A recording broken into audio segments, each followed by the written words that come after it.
തിരുവനന്തപുരം പോത്തൻകോട് സ്വദേശിയായ പ്രമേഷ് ഹൈന്ദവ പാരമ്പര്യമുള്ള കുടുംബാന്തരീക്ഷത്തിൽ നിന്നും യേശുവിൻ്റെ ശിഷ്യനായി മാറിയ സാക്ഷ്യം. കടഭാരം മൂലം തകർന്നുപോയ മാനസികാവസ്ഥയിൽ മദ്യപാനശീലത്തിലേക്ക് മാറി. ദിശ തെറ്റി അലഞ്ഞ ജീവിതത്തിൻ്റെ പൂർവ്വകാലം സമ്മാനിച്ചത് തീരാ ദുഃഖങ്ങളും വേദനകളും മാത്രം. ഞാൻ എൻ്റെ ജീവിതത്തിൽ യേശുവിനെ അറിയാൻ ഇടയായ സാഹചര്യം നിങ്ങളുമായി പങ്കുവയ്ക്കാൻ ആഗ്രഹിക്കുന്നു. ഞാനൊരു ഹൈന്ദവ പശ്ചാത്തലത്തിൽ ജനിച്ച് വളർത്തപ്പെട്ട ഒരു വ്യക്തിയാണ്. 14-ാമത്തെ വയസ്സിൽ എൻ്റെ പിതാവ് മരിച്ചുപോയി, എൻ്റെ അച്ഛൻ മരിച്ചുപോയി. ഞങ്ങളൊരു ആശാരി കുടുംബത്തിൽ ജനിച്ച് വളർത്തപ്പെട്ട ഒരു വ്യക്തിയാണ്. എൻ്റെ അപ്പൂപ്പനൊക്കെ പറയുന്ന, അമ്മയുടെ അച്ഛൻ എന്നൊക്കെ പറയുന്നത് കോവിലിൽ കൊടിമരമൊക്കെ പണിയുന്ന ആളായിരുന്നു. അപ്പോൾ അങ്ങനെ ആ ഒരു പശ്ചാത്തലത്തിൽ വളർന്നു വന്ന വ്യക്തിയാണ് ഞാൻ.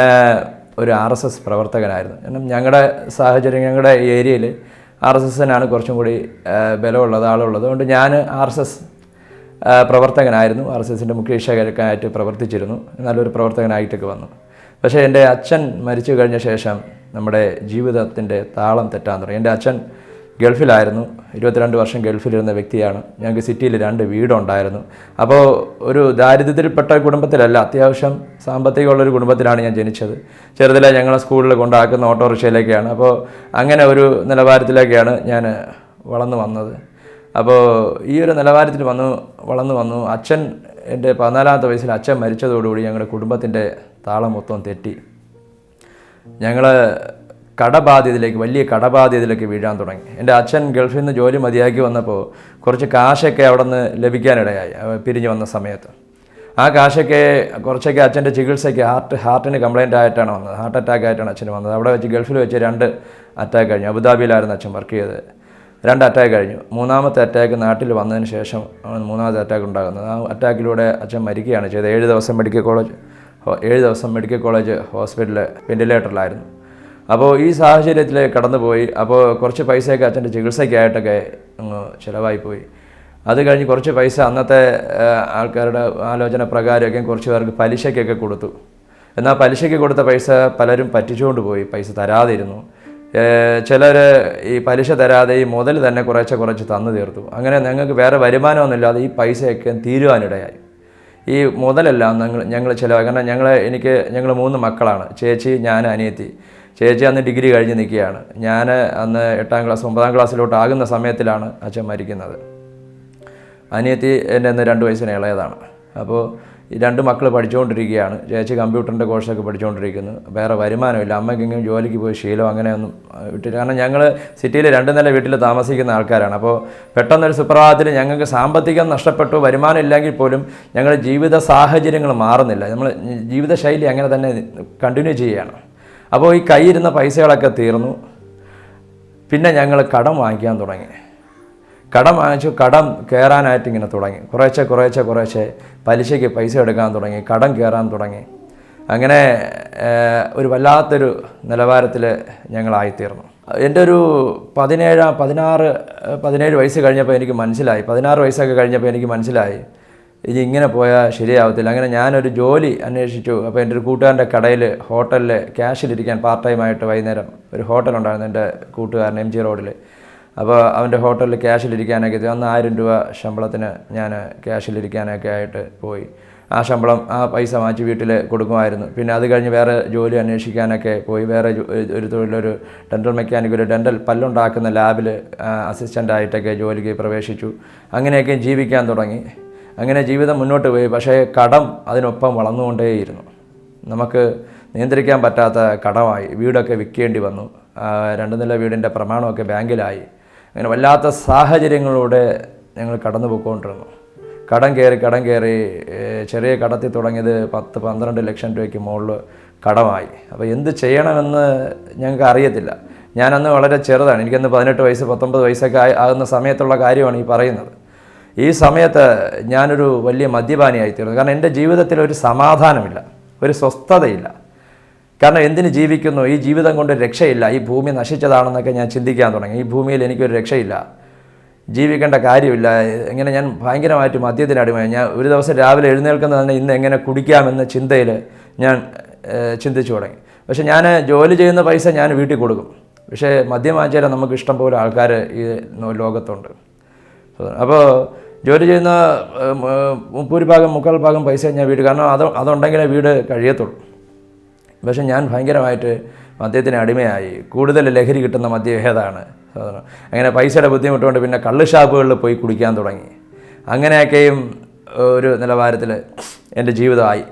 അവസാനം അമ്മ സഹിയിട്ട് എൻ്റെ കൂട്ടുകാരോട് വിളിച്ച് പറഞ്ഞു, അവനെ നിങ്ങളൊന്ന് ഉപദേശിക്കണം, അവൻ്റെ പോക്ക് ശരിയല്ല.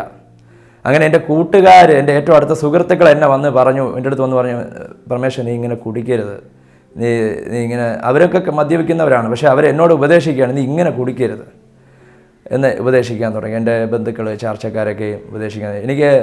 ഞാൻ ആരും വാക്ക് കേൾക്കത്തില്ല. കാരണം 14 വയസ്സിൽ അച്ഛൻ മരിച്ചു. അച്ഛനെ നല്ല പേടിയായിരുന്നു. അച്ഛൻ മരിച്ചതിന് ശേഷം പിന്നെ ആരും പേടിയില്ലാത്ത ഒരു ജീവിതമായിരുന്നു. പിന്നെ ഞാൻ ആരെ പേടിക്കണം എന്നുള്ളൊരു ചിന്തയായിരുന്നു. ഞാനാണ് ജോലി ചെയ്ത് കുടുംബം നോക്കുന്നത്, ഞാൻ ഇനി ആരെ പേടിക്കണം എന്നൊരു ചിന്തയൊക്കെ എനിക്കുണ്ടായി. അപ്പോൾ ആരെ വാക്കും ഞാൻ കേൾക്കത്തില്ല. എനിക്കെന്ത് തോന്നുന്നു അത് ഞാൻ ചെയ്യും. അങ്ങനത്തെ ഒരു നിലവാരത്തിൽ വളർന്നുകൊണ്ടിരിക്കുകയായിരുന്നു. അപ്പോൾ കടങ്ങളിങ്ങനെ കയറി വന്നു. ഇങ്ങനെ ചേച്ചിയുടെ കല്യാണത്തിന് ഒരു വീടൊക്കെ വിറ്റു. അങ്ങനെ കല്യാണമൊക്കെ നടത്തി. അതിനെ വല്ലാത്ത സാഹചര്യത്തിലൂടെ പോകുന്നു. ഒരു ദിനം പ്രതി ഈ പിരിവുകാർ, വീട്ടിൽ വരുന്ന പിരിവുകാർ, ഇങ്ങനെയൊക്കെ ഇങ്ങനെ കിടന്ന ഉറക്കം വരത്തില്ല. അങ്ങനത്തെ ടെൻഷൻ എനിക്ക് എൻ്റെ ജീവിതത്തിലുണ്ടായിരുന്നു. ഞാൻ ഉറങ്ങാൻ ശ്രമിക്കുന്നത് അന്ന് ഈ ശംഭു, ചൈനികേനി എന്നൊക്കെ പറയുന്ന സാധനങ്ങളുണ്ട്, ലഹരി കിട്ടുന്ന, അതൊക്കെ ചുണ്ടിൻ്റെ ഇടയിലൊക്കെ വെച്ചിട്ടൊക്കെയാണ് ഞാൻ കിടന്ന് ഉറങ്ങുന്നത് രാത്രി. ഉറക്കം കിട്ടാൻ വേണ്ടിയിട്ട്. അതിൽ ഉണർന്നിരുന്ന ടെൻഷൻ വരും, അവർക്ക് കിറുക്കം കിട്ടാൻ വേണ്ടിയിട്ട്. അങ്ങനെയൊക്കെയും ജീവിച്ചിരുന്ന ഒരു വ്യക്തിയാണ്.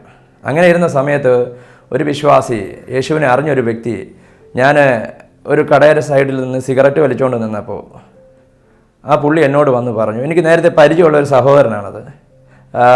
ഞാൻ എൻ്റെ വർക്കുമായിട്ട് ബന്ധപ്പെട്ട് എന്നെ വർക്കൊക്കെ പഠിപ്പിച്ചുള്ള സഹോദരൻ. ആ സമയത്ത് ഞാൻ ആ പുള്ളിയായിട്ട് മാറി നിൽക്കുകയായിരുന്നു, വേറെ സ്ഥലത്താണ് ജോലിക്ക് പോകുന്നത്. അപ്പോൾ ആ പുള്ളി എന്നെ കണ്ടു പറഞ്ഞു, പരമേശ്വരൻ നീ ഇങ്ങനെ ആവരുത്, നിൻ്റെ പ്രശ്നങ്ങൾ വലുതാണ്, അപ്പോൾ നീ ദൈവത്തെ അറിയണം എന്നൊക്കെ പറയുന്നത്. പക്ഷേ ആ പുള്ളി യേശു ക്രിസ്തു എന്നൊരു വാക്ക് എൻ്റെ അടുത്ത് പറഞ്ഞില്ല, ദൈവത്തെ അറിയണം എന്നേ പറഞ്ഞു. കാരണം യേശു എന്നൊരു വാക്ക് പറഞ്ഞത് ഞാൻ മൈൻഡ് ചെയ്യത്തില്ല. കാരണം ഞാനൊരു RSSകാരനാണ്. എൻ്റെ വിശ്വാസപ്രകാരം യേശു ഒരു ദൈവമല്ല, യേശു ഒരു പ്രവാചകനാണ്. യേശു മനുഷ്യനായിട്ട് വന്ന് ഇവിടെ ഒരു നല്ലൊരു വ്യക്തി, അത്രയേ ഉള്ളൂ. അത് ഒരു ദൈവമൊന്നുമല്ല യേശു എന്ന് ഞാൻ ചിന്തിച്ച് ജീവിച്ചിരുന്ന ഒരു സാഹചര്യമാണ്. അപ്പോൾ യേശു എന്നൊരു വാക്ക് പറഞ്ഞിരുന്നെങ്കിൽ ഞാൻ പുള്ളി അന്വേഷിച്ച് പോകത്തില്ലെന്ന്. അപ്പോൾ പുള്ളി പറഞ്ഞു, ദൈവത്തെ അറിയണം, നീ ഇപ്പോൾ ചെറിയ ചെറിയ ശക്തികളാണ് പിടിച്ചിരിക്കുന്നത്. അതായത് നമ്മളെ വീട്ടിലൊക്കെ വരുന്ന കറണ്ടിൻ്റെ കഥയൊക്കെ പുള്ളി പറഞ്ഞു, ചെറിയ വോൾട്ടാണ് വീട്ടിൽ വരുന്നത്, നിൻ്റെ പ്രശ്നം വലുതാണ്, നീ 11 kV പിടിക്കണം, എന്നാലും അത്രയും പവർ വേണം നിൻ്റെ പ്രശ്നങ്ങൾ തീർക്കാനായിട്ട് എന്നൊക്കെ പറഞ്ഞിട്ട് പുള്ളി അങ്ങ് പോയി. അപ്പോൾ എനിക്ക് കാര്യമായിട്ടൊന്നും മനസ്സിലായില്ല. അപ്പോൾ അന്ന് ഞാൻ മദ്യപിക്കാനിരിക്കുക. അന്ന് വൈകുന്നേരം ഒരു ഉച്ച സമയത്താണ് ഈ പുള്ളി ഇത് പറയുന്നത്. അന്ന് വൈകുന്നേരം ഞാൻ മദ്യപിക്കാനിരിക്കുകയാണ്. അപ്പോൾ അന്ന് പുള്ളി എൻ്റെ അടുത്ത് ചോദിച്ചു, നീ ഇന്ന് മദ്യപിക്കാനിരിക്കുകയല്ലേ, ഇന്ന് നീ മദ്യപിക്കരുത്, നീ മദ്യപിക്കാൻ പാടില്ല എന്ന് പുള്ളി താക്കീത് ചെയ്തിട്ട് പോയി. അപ്പോൾ ഞാനങ്ങ് ചിരിച്ചു വിട്ടു. പക്ഷെ അന്ന് രാത്രി ഞാൻ ഉറങ്ങാൻ കിടന്നപ്പോൾ എനിക്ക് ഭയങ്കരമായിട്ടൊരു ഡിസ്റ്റർബൻസ് എൻ്റെ ഹൃദയത്തിനകത്തുണ്ട്. വലുതായ ഒരു അസ്വസ്ഥതയുണ്ടായി. ആരോ എന്നോട് പറയുന്നത് പോലെ ആ വ്യക്തിയെ പോയി കാണണം, നീ അവനോട് സംസാരിക്കണം, അവൻ പറയുന്നത് കേൾക്കണം എന്നൊക്കെ ആരോ എന്നോട് ഇങ്ങനെ സംസാരിക്കാനിടയായി. എനിക്ക് കിടന്നിട്ട് ഉറക്കം വന്നില്ല. അപ്പം ഞാൻ എന്താണ് ഈ പ്രശ്നം, എനിക്ക് ഇതുവരെ ഇങ്ങനെ ഒരു അനുഭവം ഉണ്ടായിട്ടില്ല, എന്താണ് ഇതിന് കാരണം എന്താണ്? അങ്ങനെ ഞാൻ പിറ്റേന്ന് ആ പുള്ളിയുടെ വീട്ടിൽ പോയി. എനിക്ക് എൻ്റെ ഹൃദയത്തിനകത്ത് ഇങ്ങനെ ഒരു അസ്വസ്ഥത ഉണ്ടായത്, അല്ലെങ്കിൽ ഇങ്ങനെ ചിന്ത ഉണ്ടായത് കൊണ്ടാണ് ഞാൻ പോയത്, അല്ലാതെ പ്രത്യേകിച്ച് എനിക്കൊന്നും തോന്നിയില്ല. അപ്പോൾ ഞാൻ പോയിട്ട് എന്താണ് നിങ്ങൾ ഇന്നലെ പറഞ്ഞത്? അപ്പോൾ പുള്ളി സുവിശേഷം എന്നോട് അറിയിച്ചു, യേശു ക്രിസ്തുവിനെക്കുറിച്ച് അറിയിച്ചു. പുള്ളി പറഞ്ഞു, യേശു മരിച്ചത് നിനക്ക് വേണ്ടിയാണ്, നിന്നെ സ്നേഹിക്കുന്ന ഒരു യേശു ഉണ്ട്. അപ്പോൾ അതുവരെ എനിക്ക് വേണ്ടി എന്നെ സ്നേഹിക്കുന്ന ഒരു ദൈവം ഉണ്ടെന്ന് എനിക്ക് അറിയത്തില്ലായിരുന്നു. എനിക്ക് വേണ്ടിയാണ് യേശു മരിച്ചതെന്ന് എൻ്റെ 22 വയസ്സ് വരെ എന്നോട് ആരും പറഞ്ഞിട്ടില്ല. യേശു ഒരു പ്രവാചകനാണ്, യേശുവിൻ്റെ ജീസസിൻ്റെ സിനിമയൊക്കെ ഞാൻ കണ്ടിട്ടുണ്ടെങ്കിൽ പോലും നിനക്ക് വേണ്ടിയിട്ടാണ് യേശു മരിച്ചതെന്ന് എന്നോട് ആരും പറഞ്ഞിട്ടില്ല. അത് എൻ്റെ ഹൃദയത്തെ വല്ലാതെ സ്പർശിക്കാനാണ്. എനിക്ക് വേണ്ടി മരിച്ചൊരു മനുഷ്യനോ അല്ലെങ്കിൽ ദൈവമോ എന്ന് ഞാൻ ചിന്തിച്ചു. അങ്ങനെ പുള്ളി കുറച്ച് നേരം സുവിശേഷം യേശുവിൻ്റെ ജനനവും മരണത്തെക്കുറിച്ചൊക്കെയും ഉയർത്തെഴുന്നേൽപ്പിനെക്കുറിച്ചൊക്കെയും സുവിശേഷം എന്നോട് അറിയിച്ചു. യേശു വന്നത് മനുഷ്യരാശിയുടെ പാപപരിഹാരത്തിന് വേണ്ടിയിട്ടാണ്. ആരൊക്കെ യേശുവിൽ വിശ്വസിക്കുന്ന, ഏത് ജാതിയിൽപ്പെട്ട, ഏത് കുലത്തിൽപ്പെട്ട, ഏത് മതത്തിൽപ്പെട്ട, ഏത് വർണ്ണത്തിൽപ്പെട്ട വ്യക്തികൾ യേശുവിന് വിശ്വസിക്കുന്നുണ്ടോ അവരുടെയൊക്കെയും പാപം കർത്താവ് ക്ഷമിച്ചു തരും. അവരെയൊക്കെയും നിത്യജീവൻ അല്ലെങ്കിൽ സ്വർഗ്ഗരാജ്യത്തിന് അവകാശിയാക്കി തരും. അവർക്ക് വേണ്ടിയിട്ടാണ് യേശു മരിച്ചത്. അപ്പോൾ വിശ്വസിക്കുന്നവരുടെ പാപം കർത്താവിങ്കിലേക്കാവും, കർത്താവിൻ്റെ നീതി നിങ്ങളിലേക്കാവും, അല്ലെങ്കിൽ വിശ്വസിക്കുന്ന വ്യക്തികളിലേക്കാവും. യേശു ഉയർത്തത് നമുക്ക് വേണ്ടിയിട്ടാണ്, നമ്മുടെ നീതീകരണത്തിന് വേണ്ടിയിട്ടാണ് യേശു കർത്താവ് ഉയർത്തത് എന്നൊക്കെ പുള്ളി ഇങ്ങനെ പറയാൻ തുടങ്ങി. ശരി, ഞാനിതെല്ലാം കേട്ടുകൊണ്ടിരുന്നു. എനിക്കങ്ങനെ പ്രത്യേകിച്ച് ഒരു വലിയ സംഭവം ഒന്നും ഉണ്ടായില്ല. ഞാനൊരു കഥ കേൾക്കും പോലെ ഇങ്ങനെ കേട്ടുകൊണ്ടിരുന്നു. അതൊക്കെ പറഞ്ഞു കഴിഞ്ഞപ്പോൾ പുള്ളി പറഞ്ഞു. അപ്പോൾ പുള്ളിയുടെ സാക്ഷിയൊക്കെ എന്നോട് കുറച്ച് പറയാനിടയായി. അപ്പോൾ പുള്ളിയുടെ മകന് ഒരു 3 വയസ്സുള്ള പയ്യനായിരുന്നു. ആ പയ്യന് ഒരു മാനസിക പ്രശ്നം ഉണ്ടായി. എന്ന് വെച്ചാൽ ഒരു ബാധ കയറിയ ഒരു അനുഭവം ഉണ്ടായി. ആ കുഞ്ഞു പയ്യൻ അധികം സംസാരിക്കാത്ത, അച്ഛാന്നും അമ്മന്ന് പോലും വിളിക്കാത്ത പയ്യൻ ചില സമയത്ത് കുത്തിയെന്ന് മന്ത്രമൊക്കെ പറയാൻ തുടങ്ങി, എന്തൊക്കെയോ ജപി പറയാൻ തുടങ്ങി. 2 കാലിൻ്റെ 2 തള്ളവിരലിൽ ഊന്നി നിൽക്കാൻ തുടങ്ങി. ഈ ഡോറിൻ്റെ തടി കതകൊക്കെ കടിച്ച് അതിൻ്റെ വക്കെല്ലാം കടിച്ച് പൊട്ടിച്ച് എടുക്കാൻ തുടങ്ങി. അപ്പം ഞാൻ കണ്ടപ്പോൾ ശരിയാണ്, ആ കുഞ്ഞിൻ്റെ പല്ലുകളെല്ലാം പകുതിയൊക്കെ മുറിഞ്ഞു ചത്തിരിക്കണം, ഡെഡായിരിക്കുന്നത് പല്ലൊക്കെ ഇങ്ങനെ കളർ മാറി ഡെഡായിരിക്കുന്ന പല്ലാണ്. അപ്പോൾ അവർ ഈ കുഞ്ഞിനെയും കൊണ്ട് ഒരു പ്രാർത്ഥനാ സ്ഥലത്ത് പോവുകയും പ്രാർത്ഥിക്കുകയും ഒരു ദൈവദാസൻ അവർക്ക് വേണ്ടി പ്രാർത്ഥിക്കുകയും കുഞ്ഞിൻ്റെ അസുഖങ്ങൾ മാറി, ഈ അവസ്ഥകളൊക്കെ മാറി, കുഞ്ഞ് നോർമലായി അച്ഛാന്നും അമ്മാന്നും വിളിക്കാൻ തുടങ്ങി, നോർമലായി പെരുമാറാൻ തുടങ്ങി എന്ന സാക്ഷിയൊക്കെ പുള്ളി എനിക്ക് പറയാനിടയായി. അപ്പോൾ അതും ഞാനൊരു കഥ പോലെ കേട്ടുകൊണ്ടിരിക്കുകയാണ്. ശരിക്കുള്ള ഒരു പ്രാർത്ഥനയ്ക്ക് പോയി അവർ കുഞ്ഞിൻ്റെ അസുഖം മാറി, നല്ല കാര്യം എന്നൊക്കെ പറഞ്ഞ് ഞാൻ കേട്ടുകൊണ്ടിരുന്നു. ഇതെല്ലാം കഴിഞ്ഞപ്പോൾ പുള്ളി എന്നോട് ചോദിച്ചു, ഞാൻ നിനക്ക് വേണ്ടി ഒന്ന് പ്രാർത്ഥിക്കട്ടെ. അപ്പം ഞാൻ പറഞ്ഞു, ഇത്ര നേരം സംസാരിച്ചതല്ലേ, ഒന്ന് പ്രാർത്ഥിച്ചോളൂ. അപ്പോൾ പുള്ളി എൻ്റെ തലയിലൊന്ന് കൈവച്ചു പ്രാർത്ഥിക്കാൻ തുടങ്ങി. പുള്ളി പ്രാർത്ഥിക്കാൻ തുടങ്ങി. ഞാനും സ്വാഭാവികമായിട്ട് നമ്മൾ പ്രാർത്ഥിക്കാൻ നേരത്തെ കണ്ണടയ്ക്കാറുണ്ടല്ലോ. അപ്പം ഞാൻ ഏത് മതത്തിൽപ്പെട്ടവരായിരുന്നാലും പ്രാർത്ഥിക്കാൻ നേരത്തെ കണ്ണടച്ച് പ്രാർത്ഥിക്കാറുണ്ട്. ഞാനും അതേപോലെ, ഞാനൊരു അന്യമതത്തിൽപ്പെട്ട ഒരാളായിരുന്നാലും ഞാൻ പുള്ളി പ്രാർത്ഥിച്ചത് കൊണ്ട് ഞാൻ കണ്ണടച്ച് നിന്നു. ഞാനും കണ്ണടച്ച് പ്രാർത്ഥിക്കാതെ കണ്ണടച്ച് പ്രാർത്ഥിക്കാൻ തുടങ്ങി. കുറച്ച് കഴിഞ്ഞപ്പോൾ എൻ്റെ ശരീരത്തേക്ക് എന്തോ ഒരു വല്ലാത്തൊരു ശക്തി ഇറങ്ങുന്നത് പോലെ എനിക്ക് ഫീൽ ചെയ്യാൻ തുടങ്ങി. എൻ്റെ ഉച്ച മുതൽ ഉള്ളം കാല് വരെ ഒരു വല്ലാത്തൊരു എനർജി പാസ് ചെയ്യുന്നത് പോലെ എനിക്ക് ഫീൽ ചെയ്യാൻ തുടങ്ങി. എൻ്റെ കാലുകൾ തറയിൽ ഉറയ്ക്കാത്ത പോലെ തോന്നി. ഞാൻ മറിഞ്ഞ് വീഴും പോലെയൊക്കെ എനിക്ക് തോന്നി. അപ്പോൾ പ്രാർത്ഥിച്ച് കഴിഞ്ഞു. അപ്പോൾ പുള്ളി ചോദിച്ചു, നിനക്ക് എന്തെങ്കിലും അനുഭവം ഉണ്ടായോ? അപ്പം ഞാൻ പറഞ്ഞു, എനിക്ക് എൻ്റെ കാലിങ്ങനെ തറയിൽ ഉറയ്ക്കാത്ത പോലെ തോന്നി, ഇങ്ങനെ മറിഞ്ഞു പോകും പോലെ തോന്നി. എന്തോ ഒരു ഒരു ഒരു വല്ലാത്ത ശക്തി എൻ്റെ ശരീരത്തിലൂടെ ഇറങ്ങി പോകുന്നത് പോലെ എനിക്ക് തോന്നി. അപ്പോൾ പുള്ളി പറഞ്ഞു, അത് പരിശുദ്ധാത്മാവാണ്, ദൈവത്തിൻ്റെ പരിശുദ്ധാത്മാവ് നിന്നെ തൊട്ടതാണ്. പരിശുദ്ധാത്മാവ് നിന്നിലേക്ക് ഇറങ്ങുമ്പോൾ അല്ലെങ്കിൽ നമ്മുടെ ശരീരത്തിലേക്ക് വരുമ്പോൾ നെഗറ്റീവ് എനർജിയൊക്കെ മാറിപ്പോവും, അല്ല പൈശാചിക ശക്തിയൊക്കെ നമ്മുടെ ശരീരം വിട്ട് അല്ലെങ്കിൽ നമ്മുടെ ആത്മാവ് വിട്ട് മാറിപ്പോവും. അതിൻ്റെ ഒരു ഫീലാണ് നിനക്കുണ്ടായതെന്ന് പറഞ്ഞു. അപ്പോൾ എനിക്കതങ്ങോട്ട് വിശ്വസിക്കാൻ അങ്ങോട്ട് സാധിച്ചില്ല. ആദ്യമായിട്ടൊരു അനുഭവം. അപ്പോൾ ഞാൻ ചോദിച്ചു പുള്ളിയെടുത്ത്, ഇത് എനിക്ക് കിട്ടാൻ ഞാൻ എന്ത് ചെയ്യണം? അപ്പോൾ പുള്ളി പറഞ്ഞു, നീ പ്രാർത്ഥിക്കണം, യേശുവിനെ രക്ഷകനായി സ്വീകരിക്കണം, ദൈവവചനം അനുസരിക്കണം. ഞാൻ പറഞ്ഞു, ശരി. ഈ ദൈവവചനം എവിടെ കിട്ടും?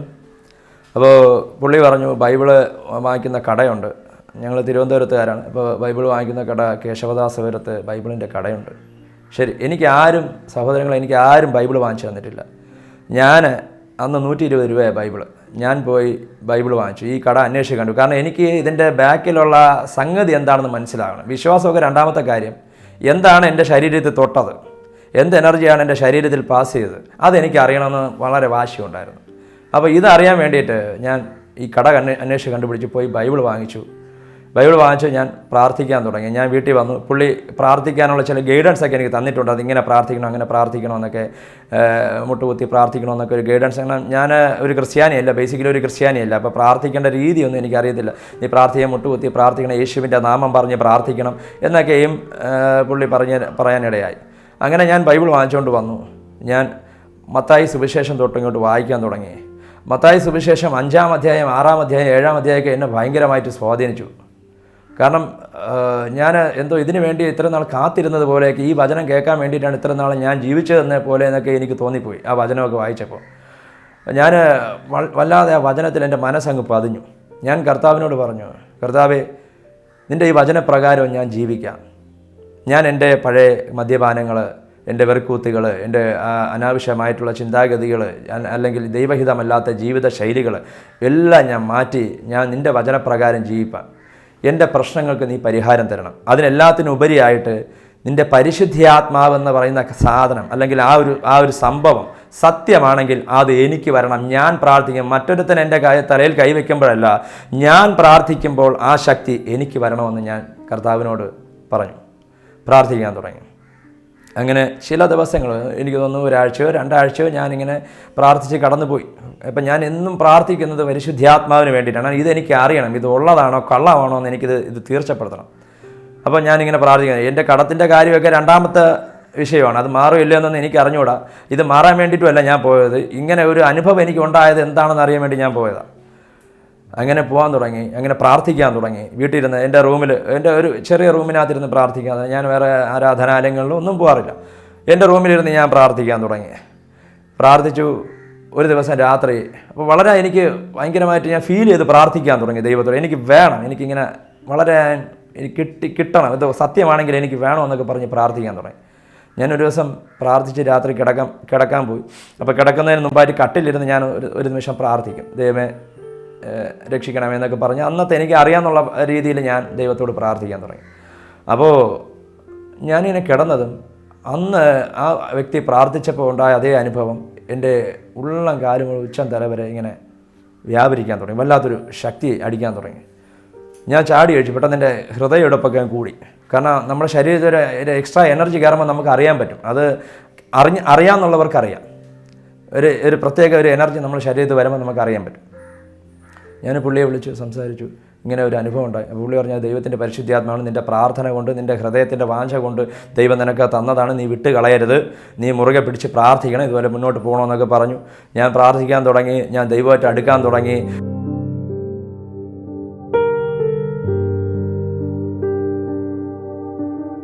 കഠിനമായ പ്രതിസന്ധികളിൽ നിന്നുള്ള ഉയർത്തെഴുന്നേൽപ്പ് സംഭവിച്ചത് ദൈവവചനം ഹൃദയത്തിൽ ആഴത്തിൽ പതിഞ്ഞപ്പോഴാണ്.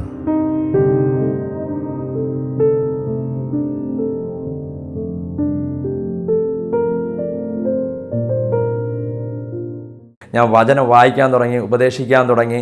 അപ്പോൾ എൻ്റെ വീട്ടിനകത്ത് പ്രശ്നങ്ങൾ തുടങ്ങി. കാരണം എൻ്റെ അമ്മ, എൻ്റെ സഹോദരങ്ങൾ, എൻ്റെ ചേച്ചി, എൻ്റെ അളിയൻ ഇവരൊക്കെയും ഹിന്ദു മതവിശ്വാസികളാണ്. എൻ്റെ വീട്ടിനകത്ത് ഒരുപാട് പടങ്ങൾ, ദൈവങ്ങളെ പടങ്ങൾ, വിളക്ക് ഇങ്ങനെയൊക്കെ വെച്ച് പൂജിക്കുന്ന ഒരു സാഹചര്യമുണ്ട്. എൻ്റെ അമ്മ കുറച്ച് കടുത്ത വിശ്വാസിയാണ്. ഈ കർക്കിടക മാസത്തിൽ രാമായണം വായിച്ച് തീർക്കുന്ന ഒരു വിശ്വാസിയാണ്. പിന്നെ ഒരു അടുക്ക് പുസ്തകങ്ങൾ എൻ്റെ വീട്ടിനകത്തുണ്ട്. ഈ ദേവീ സ്തോത്രം, പിന്നെ അല്ലാതെ ഉള്ള ദേവന്മാരുടെ സ്തോത്രം ഒക്കെ ഉള്ള പുസ്തകങ്ങൾ എൻ്റെ വീട്ടിനകത്ത്, നാമങ്ങളൊക്കെ ഉള്ള പുസ്തകങ്ങളൊക്കെ എൻ്റെ വീട്ടിനകത്തുണ്ട്. രാമായണമുണ്ട്.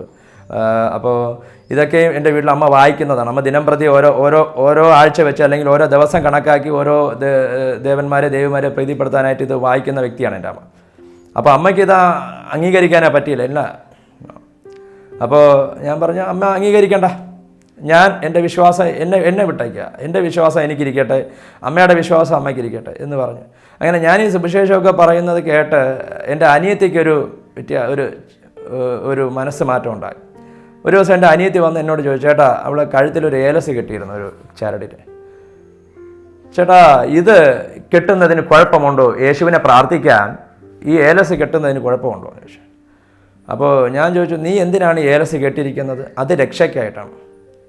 അപ്പോൾ ഞാൻ പറഞ്ഞു, നമുക്കുള്ള സകല രക്ഷയും പൂർണ്ണ രക്ഷയും യേശു തരുന്നു. പിന്നെ ഈ ലോകത്തിലുള്ള ഒരു ചരടിൻ്റെയോ ഒരു ഏലസിൻ്റെയോ ആവശ്യം നമുക്കില്ല. എല്ലാ രക്ഷയും, നമ്മുടെ ആത്മാവിൻ്റെ രക്ഷയും ശരീരത്തിൻ്റെ രക്ഷയും യേശുവാണ് തരുന്നത്. ആ യേശുവിനെ സ്വീകരിച്ചു കഴിഞ്ഞാൽ പിന്നെ വേറൊരു മീഡിയത്തിൻ്റെ ആവശ്യം നമുക്കില്ല. ദൈവത്തോട് അടുക്കാനോ രക്ഷയ്ക്ക് വേണ്ടി വേറൊന്നിൻ്റെ ആവശ്യം നമുക്കില്ല. അങ്ങനെ അവൾ വിശ്വസിക്കാനിടയിൽ അവൾ പ്രാർത്ഥിക്കാൻ തുടങ്ങി. കുറച്ച് ദിവസം എൻ്റെ അമ്മ എന്നെ വാച്ച് ചെയ്തു. അമ്മ നോക്കിയപ്പോൾ ഡെയിലി കുടിച്ചുകൊണ്ടിരുന്ന മകൻ, സിഗരറ്റ് വലിച്ചുകൊണ്ടിരുന്ന മകൻ, ഷമ്പു വെച്ചുകൊണ്ടിരുന്ന മകൻ, ഇതൊക്കെ അവൻ്റെ ജീവിതത്തിൽ നിന്ന് മാറി. അമ്മ പറഞ്ഞിട്ട് കേൾക്കാത്ത, ബന്ധുക്കൾ പറഞ്ഞിട്ട് കേൾക്കാത്ത, കൂട്ടുകാർ പറഞ്ഞിട്ട് അനുസരിക്കാത്തവൻ ആരോ ഇപ്പം പറഞ്ഞു, സ്തോത്രം, ഏതോ ഒരു ദൈവത്തെ കണ്ടെന്ന് പറഞ്ഞ് അവൻ്റെ ഈ ദുർശീലങ്ങളെല്ലാം മാറി. അതിന് ഒരു ദിവസം കൊണ്ട്, അല്ലെങ്കിൽ ഇവൻ യേശുവിനെ പറയാൻ തുടങ്ങി അന്ന് തൊട്ട് പിന്നെ ഇവൻ ഇതൊന്നും ഉപയോഗിച്ചിട്ടില്ല. എൻ്റെ അമ്മയെ ചിന്തിപ്പിച്ചത് അതാണ്.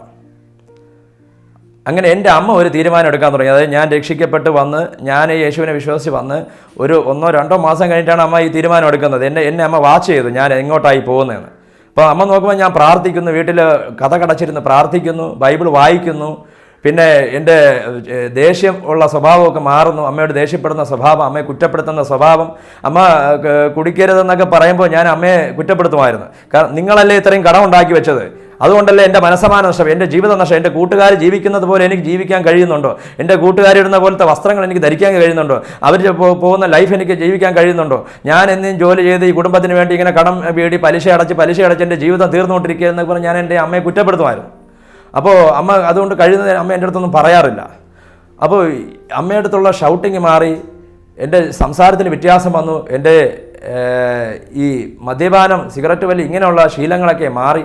കൂട്ടുകാരും വീട്ടുകാരും നാട്ടുകാരും ബന്ധുക്കൾ ഉപദേശിച്ചിട്ട് മാറ്റം വരാത്ത മകനെ മാറ്റിയ ദൈവത്തെ മതി എന്ന് എൻ്റെ അമ്മ ഒരു തീരുമാനമെടുത്തു. ഇനി ഒരു സാക്ഷ്യം കൂടെ എനിക്കുള്ളത്, എൻ്റെ മൂത്ത സഹോദരിക്ക് ഒരു കുഞ്ഞാണ്. അവൾക്ക് ഒരു മകളാണ്. അവൾക്ക് 2 വയസ്സായപ്പോഴത്തേക്ക്, അന്ന് ഞങ്ങൾ രക്ഷിക്കപ്പെട്ടിട്ടില്ല, രക്ഷിക്കപ്പെടുന്നതിന് തൊട്ട് മുമ്പാണ്, ആ കുഞ്ഞിൻ്റെ ദേഹത്ത് പെട്ടെന്ന് ഒരു ദിവസം ഉണ്ടായി. അതെന്താണെന്ന് ഞങ്ങൾക്ക് മനസ്സിലായില്ല. കുഞ്ഞ് വണ്ണം വെച്ചതെന്ന് ഞങ്ങൾ വിചാരിച്ചു. അങ്ങനെ ആ കുഞ്ഞിനെ പെട്ടെന്ന് ഛർദിലും പനിയും ജലദോഷമൊക്കെ ഉണ്ടായി. അങ്ങനെ ആശുപത്രി കൊണ്ടുപോയി ചികിത്സിച്ചു. അപ്പോൾ പിന്നെ മെഡിക്കൽ കോളേജിലോട്ട് പോയി. അവിടെ ചെന്ന് ടെസ്റ്റ് ചെയ്തപ്പോൾ ആ കുഞ്ഞിന് നെഫ്രോട്ടിക് സിൻഡ്രം എന്ന അസുഖമാണ്. 2 വയസ്സായ കുഞ്ഞിനെ ഞങ്ങൾക്ക് എന്ത് ചെയ്യുമെന്ന് അറിയത്തില്ല. അന്ന് ഞങ്ങൾ കടഭാരത്തിൽ ഞെരുങ്ങി നിൽക്കുന്ന അവസ്ഥയാണ്. അപ്പോൾ എന്ത് ചെയ്യുമെന്ന് അറിയത്തില്ല. അങ്ങനെ ഈ കുഞ്ഞിനെ ഞങ്ങൾ അത് കഴിഞ്ഞ് കുറച്ച് നാൾ കഴിഞ്ഞപ്പോൾ മെഡിക്കൽ കോളേജ് ചികിത്സയൊക്കെ നടന്നുകൊണ്ടിരിക്കുന്നു. കുറച്ച് കാലം കഴിഞ്ഞാണ് ഞാൻ യേശുവിനെ അറിയുന്നത്. ഞാൻ ചേച്ചിയോട് പറഞ്ഞു, യേശുവോട് പ്രാർത്ഥിര്, കർത്താവിന് അസാധ്യമായിട്ടൊന്നുമില്ല. പ്രാർത്ഥിക്കാൻ തുടങ്ങി. ചേച്ചി പ്രാർത്ഥിക്കാൻ തുടങ്ങി. ഇന്നും ആ കുഞ്ഞ് ജീവിച്ചിരിപ്പുണ്ട്. ആ കുഞ്ഞിനോട് ചികിത്സിച്ച പല കുട്ടികൾ ഇന്ന് ജീവനോടെ ഇല്ല ഈ അസുഖം കാരണം. ഇന്ന് ആ കുഞ്ഞ് +2 പഠിച്ചുകൊണ്ടിരിക്കുകയാണ്. ഇന്ന് അവളൊരു ഉപന്യാസ മത്സരത്തിൽ പങ്കെടുക്കാൻ പോകുന്നത്. സ്കൂൾ തലത്തിൽ ഉപന്യാസ മത്സരത്തിൽ 1ാം സ്ഥാനം കിട്ടി. ഇന്ന് ജില്ലാതലത്തിൽ പങ്കെടുത്തുകൊണ്ടിരിക്കുകയാണ് ആ കുഞ്ഞ്. ഇന്ന് രാവിലെ എന്നെ വിളിച്ച് മാമ പ്രാർത്ഥിക്കണമെന്ന് പറഞ്ഞു. അവളിപ്പോൾ പ്രാർത്ഥിക്കാൻ തുടങ്ങി. പ്രാർത്ഥിക്കാൻ തുടങ്ങിയ സമയം തൊട്ട് അവൾക്ക് ഈ അസുഖത്തിൻ്റെ ഇടയ്ക്കിടയ്ക്ക് ഈ അസുഖം ഇങ്ങനെ വരും, മരുന്ന് കഴിക്കും, കുറയും, ഇങ്ങനെ ഇരിക്കുകയാണ്. ഇപ്പോൾ ഒരു 2 വർഷമായിട്ട് ആ കുഞ്ഞിന് ഈ അസുഖം വന്നിട്ടേ ഇല്ല. അവൾ സ്വയം പ്രാർത്ഥിക്കാൻ തുടങ്ങി. അവൾക്ക് യേശുവിന് വിശ്വാസമായി. അവൾക്ക് തന്നെ മനസ്സിലായി പ്രാർത്ഥനയിൽ വിടുതലുണ്ടെന്ന്. അങ്ങനെ കർത്താവ് എന്നെ എൻ്റെ കുടുംബത്തെയും വിടുവിച്ചു. ആ വലിയ കടബാധ എന്നൊക്കെയും കർത്താവ് പറഞ്ഞുകൊണ്ട് ചെയ്യുന്ന കർത്താവാണ്. എന്നോടൊരു അഭിഷിക്ത മുഖാന്തരം പറഞ്ഞു, നിൻ്റെ കടം ഇന്നത് ഞാൻ തീർത്തു തരും, ഇത്ര നിലവാരത്തിൽ ഇത്ര രൂപയ്ക്ക് ഞാൻ തീർത്തു തരുമെന്നൊക്കെ കർത്താവ് അരുളപ്പാടുണ്ടായി. അതേപോലെ കർത്താവ് ചെയ്തു തന്നു, വളരെ അത്ഭുതകരമായിട്ട്. കാരണം വളരെ കുരുക്കിൽ കിടന്നൊരു വ്യക്തിയാണ് ഞാൻ. എനിക്ക് വീടൊക്കെ ഉണ്ടായിരുന്നെങ്കിലും അത് വളരെ കുരുക്കിൽ, വിൽക്കാൻ പറ്റാത്ത സാഹചര്യങ്ങളിലൊക്കെയാണ് സിറ്റിയിലെ വീട് കിടന്നത്. കാരണം ആ വീട് ഞാൻ പലിശ കടം അടയ്ക്കാൻ വേണ്ടിയിട്ട് ഞാൻ വീട് ഒറ്റയ്ക്ക് കൊടുത്തു. മുകളിലത്തെ നില ഒരാൾക്കും താഴത്തെ നില ഒരാൾക്കും ഒറ്റയ്ക്ക് കൊടുത്തു. അതിൻ്റെ പ്രമാണം ബാങ്കിൽ ഇരിക്കുകയാണ്. അപ്പോൾ ഇതിൻ്റെ കാലാവധിയൊന്നും കഴിയാതെ ആ വീട് വിൽക്കാൻ പറ്റത്തില്ല, അവർ മാറത്തില്ല. ബാങ്കിൽ നിന്ന് നോട്ടീസ് വന്നു, എന്ത് ചെയ്യണം? അവിടെയൊക്കെ ഞാൻ പ്രാർത്ഥിക്കാനിടയായി. അവിടേക്കും ദൈവത്തിൻ്റെ ദൂതന്മാരിറങ്ങി എന്നെ വിടുവിക്കും പോലെ. ഞങ്ങൾക്ക് പോലും അറിയാത്ത ആൾക്കാർ ഞങ്ങളെ വന്ന് സഹായിച്ചു. ഞാൻ വീട്ടിൻ്റെ പരിസരത്തുള്ള ചില ബ്രോക്കർമാർ ഈ വീട്ടിൻ്റെ വിൽപ്പനയെ തടഞ്ഞു വെച്ചിരുന്നു. അവർക്ക് കമ്മീഷൻ അടിക്കാൻ വേണ്ടിയിട്ട് ഇവർ വില കുറച്ച് ഇടിച്ചിടിച്ച് വെച്ചിരുന്നു. ഞാൻ പറഞ്ഞ വിലയുടെയും ഒരുപാട് താത്തിയാണ് അവർ പറഞ്ഞത്. അപ്പോൾ എനിക്ക് കൊടുക്കാൻ നിവർത്തില്ല. അവസാനം എൻ്റെ പ്രശ്നം കൂടി വന്നപ്പോൾ ഞാൻ അവസാനം അവരുടെ വിലയ്ക്ക് സമ്മതിച്ചു. ശരി, ആ വിലയ്ക്ക് ഞാൻ തരാം എന്ന് പറഞ്ഞ് ഞാൻ പ്രമാണത്തിൻ്റെ ഫോട്ടോസ് ഏറ്റവും എടുത്ത് ഞാൻ അവരെ കാണാൻ പോകുന്ന വഴിക്ക് എന്നെ ഒരാൾ വിളിക്കുകയാണ്, ഇങ്ങനെ ഒരു വീട് വിൽക്കാണ്ടെന്ന് പറഞ്ഞ് ഞങ്ങൾക്ക് നിങ്ങളെ കാണണമെന്ന് പറഞ്ഞു. ഞാൻ ചോദിച്ചതിലും അധികം വിലയ്ക്ക് അവർ ആ വീട് കച്ചവടമാക്കി തന്നു. അതെൻ്റെ ദൈവത്തിൻ്റെ അത്ഭുതമായിട്ട് ഞാൻ ഇന്നും ഓർക്കുന്നു. ഞാൻ സാറിന് നമ്മൾ ചോദിക്കുന്ന വിലയ്ക്ക് കുറച്ച് താത്തല്ലേ നമുക്ക് കച്ചവടമാകുകയും ചെയ്യും. ഞാൻ ചോദിച്ച വിലയ്ക്കും അധികം വിലയ്ക്ക് അവർ ആ വീട് കച്ചവടമാക്കി തന്നു. ബ്രോക്കർമാരാണ്. എനിക്ക് വേണ്ടി അവർ നിന്ന് സംസാരിച്ചു. അവർ ആ വീട് കച്ചവടമാക്കി. അവർ ചോദിച്ച കമ്മീഷൻ ഞാൻ കൊടുത്തു. എന്നാലും എനിക്ക് ലാഭമാണ് മറ്റവർ പറഞ്ഞ നിലവാരത്തിൽ. എൻ്റെ പ്രശ്നങ്ങളൊക്കെ തീരാനിടയായി. വലിയ കടബാധയിൽ നിന്നൊക്കെയും കർത്താവ് എന്നെ വിടുവിച്ചു. എൻ്റെ നല്ലൊരു ഉപജീവനത്തെ തന്ന് എന്നെ അനുഗ്രഹിച്ചു. ഞാൻ ഡെൻ്റൽ മെക്കാനിക്കാണ്. ഈ വെപ്പ് പല്ലുണ്ടാക്കുന്ന ജോലിയാണ് ചെയ്യുന്നത്. ആ ജോലിയിലേക്കും ദൈവം എന്നെ അനുഗ്രഹിച്ചു.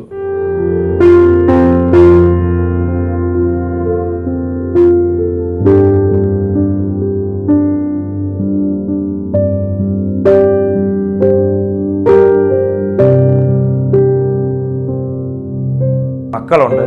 മാനിക്കപ്പെട്ടൊരവസ്ഥയിൽ ദൈവം എന്നെ നടത്തിക്കൊണ്ടിരിക്കുന്നു. എന്നെ കേൾക്കുന്ന ദൈവമക്കളെ, ബൈബിളിലൊരു വചനമുണ്ട്, എന്നെ മാനിക്കുന്നവനെ ഞാൻ മാനിക്കും.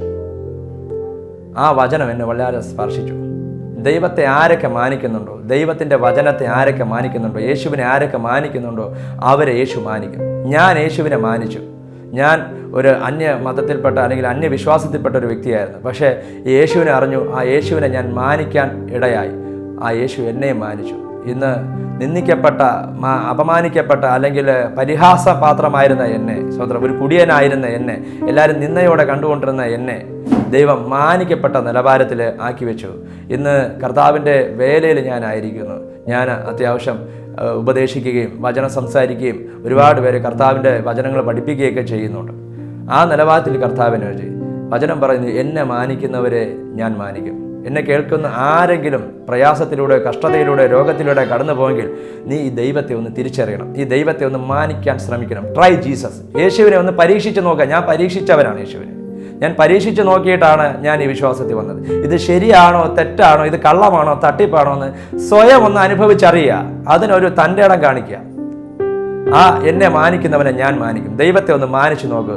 അപ്പോൾ ദൈവം നിന്നെ മാനിക്കുന്ന വിധങ്ങൾ നിന്റെ കണ്ണുകൊണ്ട് നിനക്ക് കണ്ടറിയാം. വചനം പറയുന്നു, നന്മയും കരുണയൊക്കെ നിന്റെ ആയുഷ്കാലമൊക്കെയും നിന്നെ പിന്തുടരും. സ്വത്രം.